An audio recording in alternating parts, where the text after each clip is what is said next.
যাহা চাই তাহা ভুল করে চায়, যাহা পায়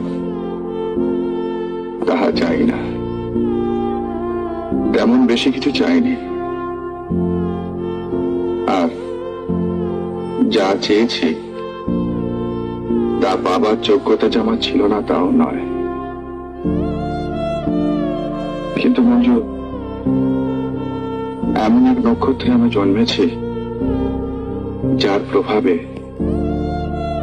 আমি সব সময় দেখেছি ট্রেন ছাড়বার ঠিক 1 মিনিট পরে স্টেশনে গিয়ে পৌঁছেছি। সামনে দাঁড়িয়ে আমাকে দেখতে হয়েছে ট্রেনটা চলে গেল, পিছনে ছুটেও কোনো লাভ নেই।